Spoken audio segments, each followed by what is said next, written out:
Assalamualaikum warahmatullahi wabarakatuh. Mitra muslim yang dirahmati Allah Subhanahu wa taala. Setiap kita membaca sejarah Rasulullah sallallahu alaihi wasallam di dalam buku-buku sejarah, kita selalu akan dimulai dengan suguhan pembahasan tentang masalah keadaan sebelum Nabi Muhammad SAW lahir. Yang keadaan ini kemudian nanti dikenal dengan sebutan jahiliyah. Kata jahiliyah bukan kata yang dibuat oleh sejarah, tetapi itu adalah kata yang langsung dicantumkan di dalam kitab suci Al-Quranul Karim. Kita perlu membahas ini karena ini memiliki pelajaran mahal bagi kita.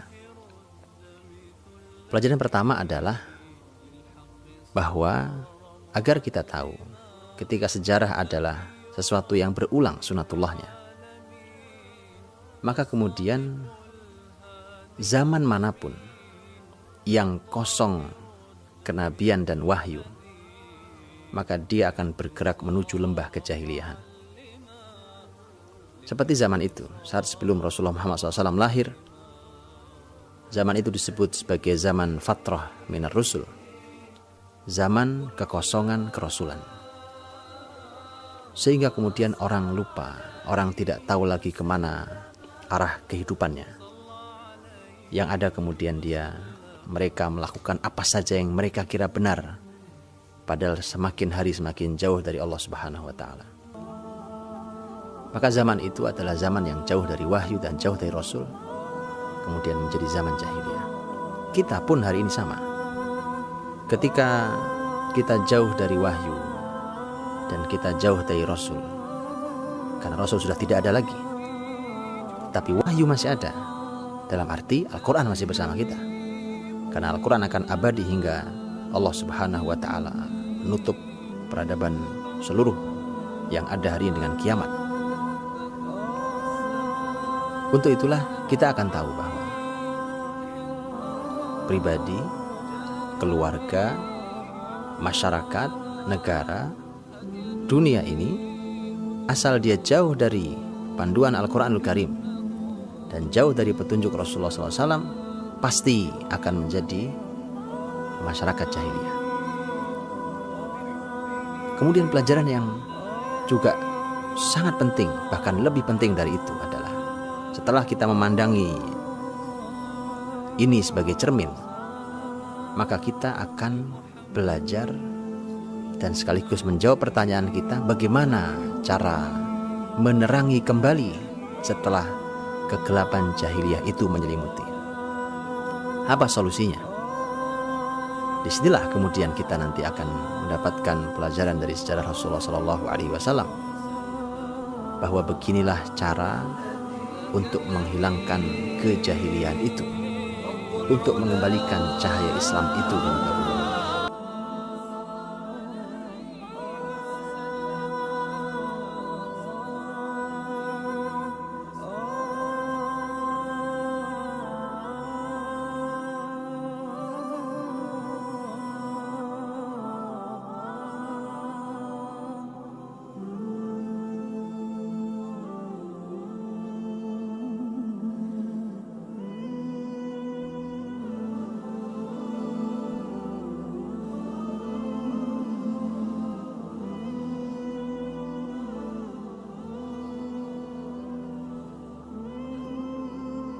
Banyak para ulama telah menulis dalam satu buku tersendiri tentang pembahasan jahiliyah itu. Tetapi saya ingin membahas dari apa yang disampaikan oleh Al-Quranul Karim untuk memudahkan pembahasan kita. Al-Quranul Karim menyebut kata al-jahiliyah sebanyak 4 kali. Dan ternyata begitu kita baca keempat-empatnya, kita akan menjumpai bahwa ini mewakili 4 segmen kehidupan jahiliyah, 4 bidang kehidupan jahiliyah. Dan ternyata ini yang paling besar. Yang pertama adalah di dalam surat Ali Imran ayat 154. Dalam ayat yang cukup panjang itu, Allah Subhanahu wa ta'ala menyampaikan yadhunnuna billahi ghairal haqqi dhannal jahiliyah. Mereka berprasangka kepada Allah dengan tidak benar prasangka jahiliyah. Ini artinya poin yang pertama adalah jahiliyah dari sisi keyakinan, dari sisi akidah dan keimanan. Di masa dahulu banyak contohnya. Umpamanya dalam pembahasan kemusyrikan. Dan mari perhatikan, jahiliyah Arab sebelum Nabi SAW sama persis dengan jahiliyah Indonesia, yang kita katakan hari ini menyebutnya sebagai kehidupan modern, tetapi asal jauh dari Allah dan Rasulnya, pasti akan punya konsep jahiliyah yang sama tentang masalah kemusyrikan. Rasulullah SAW pernah menyampaikan tentang masalah kemusyrikan. Kata Nabi di antaranya adalah Nabi mengatakan la safar. Tidak ada keyakinan tentang sialnya bulan Safar.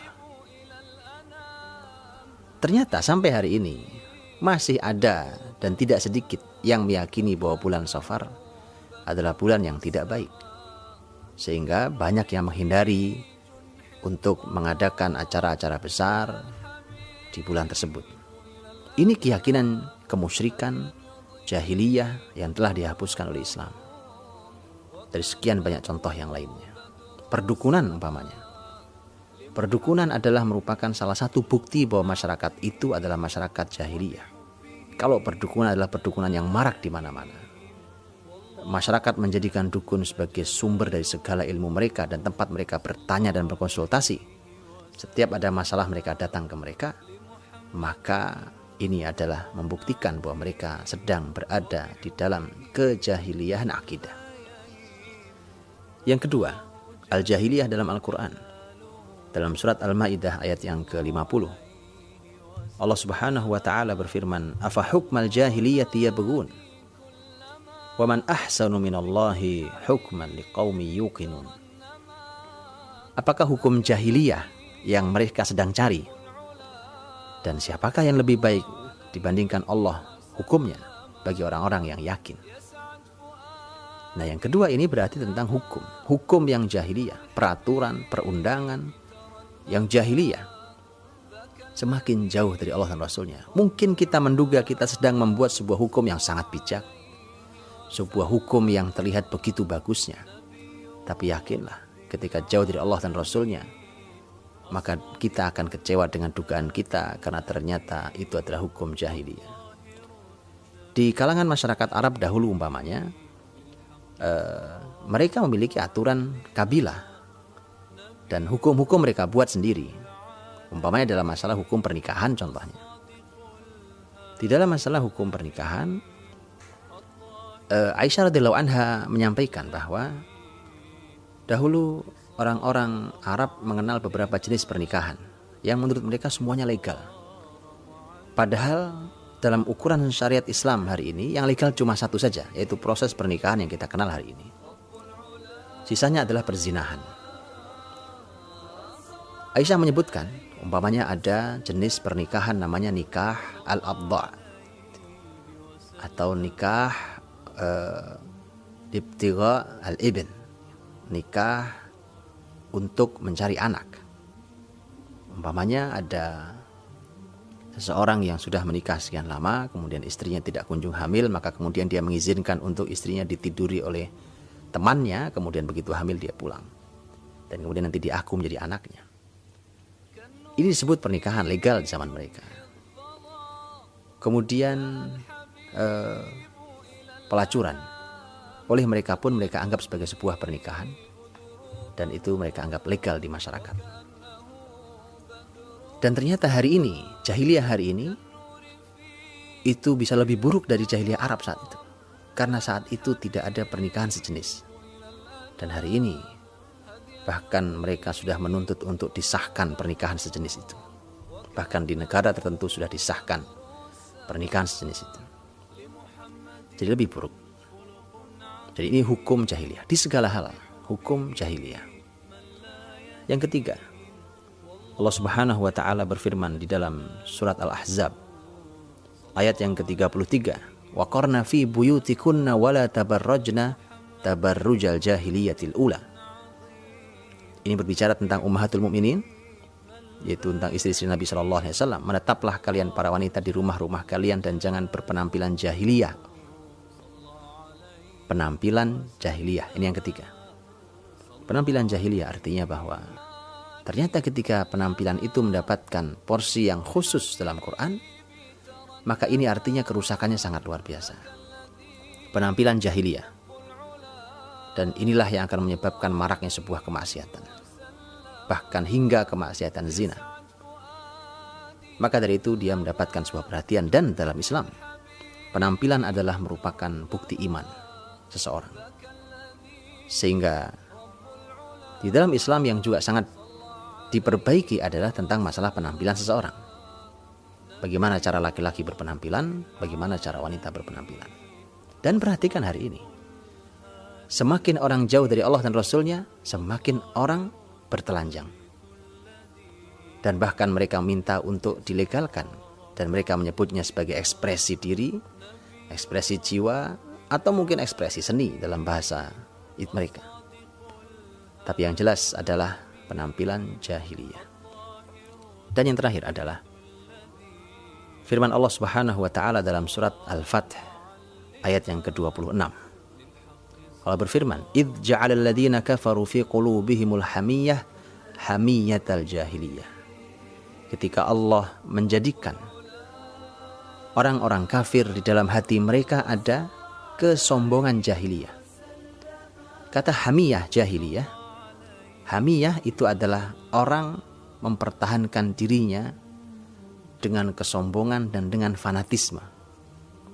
Dengan fanatisme terhadap kelompoknya, sukunya, golongannya, negaranya, dan bukan syariat Allah ukurannya. Di masyarakat Arab saat itu, di masyarakat jahiliyah, mereka bisa menumpahkan darah hanya karena kalah di dalam perlombaan berkuda. Salah satu pihak yang kalah kemudian nanti akan marah dan bisa jadi diejek oleh yang menang dengan kalimat-kalimat syair. Kemudian ujungnya adalah pertumpahan darah terjadi di antara mereka. Bukankah itu yang terjadi hari ini? Fanatisme pada kelompoknya, pada golongannya. Orang bisa pertumpahan darah, nyawa bisa melayang hanya karena sebuah game. Atau yang lebih besar dari itu, bagaimana seseorang tidak bisa menerima apa yang disampaikan oleh orang lain karena hatinya telah tertutup oleh fanatisme kelompoknya. Dan ini adalah hamiyatul jahiliyah, yaitu kesombongan fanatisme jahiliyah.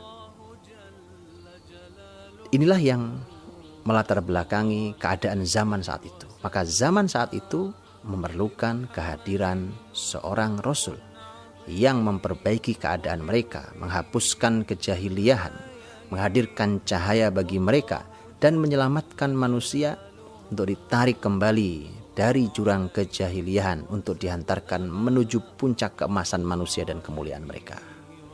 Kita akan tahu sepanjang jalan sejarah Rasulullah SAW tentang bagaimana kejahiliahan itu dihapuskan dari muka bumi.